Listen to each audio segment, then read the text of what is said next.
नमस्ते एवरीवन। तो आज हम बात करेंगे सेवंथ हाउस के बारे में। फर्स्ट हाउस आप हैं, लेकिन आपकी लाइफ की सबसे बड़ी पार्टनरशिप आपकी मैरिज ये डिसाइड होती है आपके सेवंथ हाउस से। क्या आपका पार्टनर केयरिंग होगा या थोड़ा डोमिनेटिंग साइड पर होगा? क्या आपकी मैरिज लाइफ जो है वो स्मूथ होगी या चैलेंजेस भी आ सकते हैं? आज हम डिकोड करेंगे वो हाउस जो आपकी बेटर हाफ का राज खोल देता है।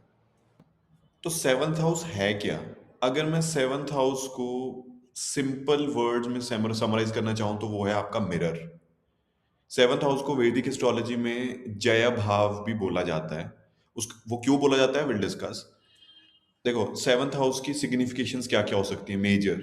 लाइफ पार्टनर, आपका स्पाउस का नेचर क्या है, लुक्स कैसे हैं उसके और उनका क्या बैकग्राउंड होगा। आपकी पब्लिक इमेज क्या है, आप दुनिया के सामने कैसा दिखते हो, राइट। फेस टू फेस हम क्या क्या प्रेजेंट करते हैं अपने आप को, मेरी क्या प्रेजेंटेबिलिटी है। बिजनेस पार्टनरशिप्स, हर वो इंसान जिसके साथ आपका कोई कॉन्ट्रैक्ट है। अब लाइफ में ये कॉन्ट्रैक्ट का मीनिंग बहुत कुछ हो सकता है। तो जिसके साथ भी आपका कॉन्ट्रैक्ट है, ये हाउस उस चीज को दर्शाता है। अब बात करते हैं इस हाउस के कारक की और जो प्लैनेट्स हमारे पार्टनर्स को सिंबलाइज करते हैं उनकी, ठीक है। मैंने बोला था कि ये जय भाव बोला जाता है ऐसे वैदिक एस्ट्रोलॉजी में। ऐसा क्यों बोला जाता है? तो जय ट्रांसलेट लिटरली किस चीज में होता है, विक्ट्री में या ट्रायम्फ पर, राइट। अब देखो, this house signifies victory over जो भी हमारे लाइफ के स्ट्रगल्स हैं, हर्डल्स हैं, उन पर हमें विक्ट्री प्राप्त करनी है। लेकिन किसके थ्रू? हमारे पार्टनरशिप के थ्रू, हमारी मैरिज के थ्रू, मेरे स्पाउस के थ्रू। इसीलिए इसे जय भाव बोला जाता है।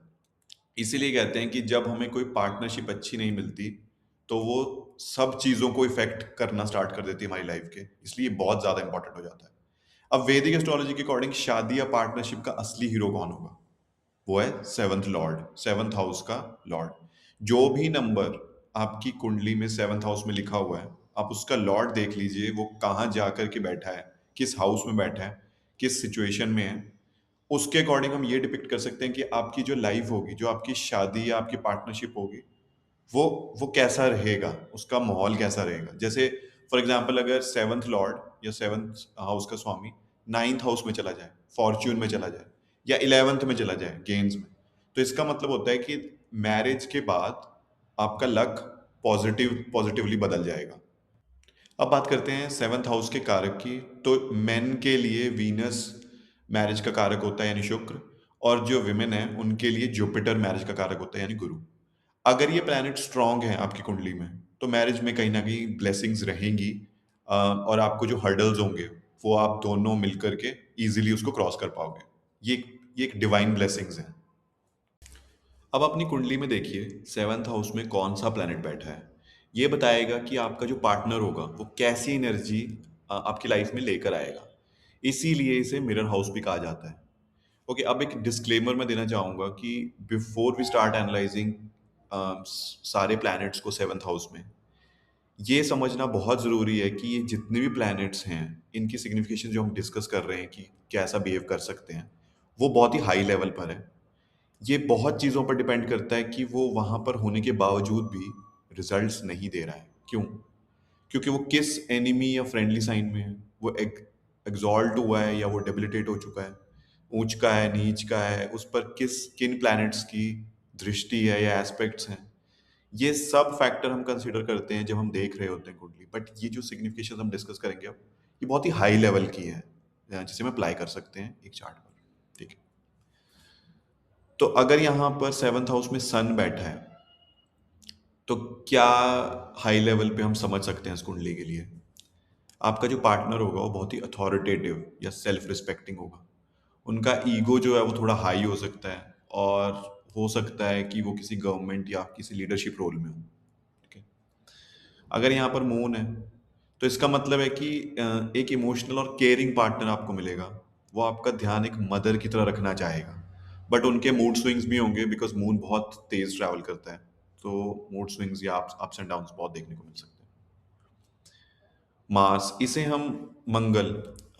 हम मंगलिक प्लेसमेंट भी कहते हैं कोलॉक्युल लैंग्वेज में।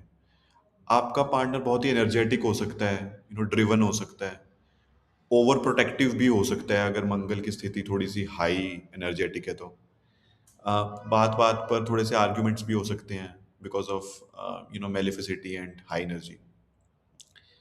मरकरी अगर यहाँ पर है, बुध अगर यहाँ पर है, तो आपको एक इंटेलिजेंट और टॉकेटिव पार्टनर मिल सकता है। वो देखने में एकदम यंग होंगे, यूथफुल हो सकते हैं, उनका सेंस ऑफ ह्यूमर थोड़ा अच्छा हो सकता है। आपकी दोस्ती जो है फॉर एग्जांपल वो ज़्यादा बेटर होगी आपकी शादी से, राइट। अगर यहाँ पर जुपिटर या गुरु बैठे हैं तो ये बहुत ही ऑस्पिशियस माना जाता है प्लेसमेंट। हालांकि again depends on the conditions. आपका पार्टनर वाइज हो सकता है, रिलीजियस हो सकता है। शादी के बाद आप लोगों का जो स्टेटस होगा, सोशल स्टेटस, वो और रिस्पेक्टफुल हो सकता है बिकॉज ऑफ जुपिटर। अगर यहाँ पर शुक्र है या वीनस बैठा है तो इसे बोला जाता है शादी का किंग। क्यों? क्योंकि ये कारक भी है। तो आपका पार्टनर जो है वो ब्यूटीफुल हो सकता है, स्टाइलिश, लग्जरी लविंग हो सकता है। आपकी लाइफ में रोमांस और कंफर्ट की कभी कमी नहीं होगी बिकॉज ऑफ वीनस, राइट। अगर यहाँ सैटर्न है या शनि है तो हम सब डरने लग जाते हैं जब भी हम सैटर्न को किसी हाउस में देखते हैं। तो इसमें डरने की कोई ज़रूरत नहीं है। शनि यहाँ सेवन्थ हाउस में शादी को डिले ज़रूर कर सकते हैं, बट लेकिन जब ये शादी होगी तो ये स्टेबल होगी, लॉन्ग लास्टिंग होगी। पार्टनर आपका थोड़ा सा सीरियस भी हो सकता है और आपसे एज में थोड़ा बड़ा भी हो सकता है।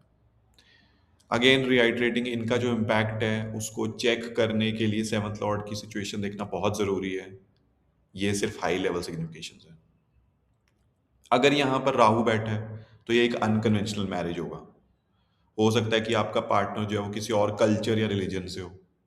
आपकी मुलाकात जैसे ओवर द इंटरनेट हो रही है, राइट। ये बहुत ही out of the box relationship हो सकता है बिकॉज ऑफ राहु। अगर यहाँ पर केतु हो तो केतु यहाँ पर पार्टनर को थोड़ा सा डिटैच्ड या स्पिरिचुअल बना देता है। वो ज़्यादा शोर शराबे में बिलीव नहीं करेंगे, जो पार्टीज हैं या बहुत ज़्यादा गैदरिंग्स हैं इनको थोड़ा अवॉइड करना चाहेंगे, राइट। कभी कभी आपको लगेगा कि आपके साथ वो फिजिकली हैं बट वो प्रेजेंट ही नहीं है वहां पर मेंटली। तो ये केतु करता है। तो आई होप अब आप सेवन्थ हाउस को थोड़ा बेटर समझ पाए होंगे। अगर आपको ये सीरीज अच्छी लगे तो आप सब्सक्राइब कर सकते हैं so that you don't miss the subsequent videos. Third house के बिना ऑफ कोर्स ये सीरीज इनकम्प्लीट है, तो मैं अब नेक्स्ट वीडियो में थर्ड हाउस के बारे में बात करूंगा, which is the house of courage, and will understand ये कैसे इम्पैक्ट कर रहा है हमारी पूरी लाइफ को। So thank you so much for watching.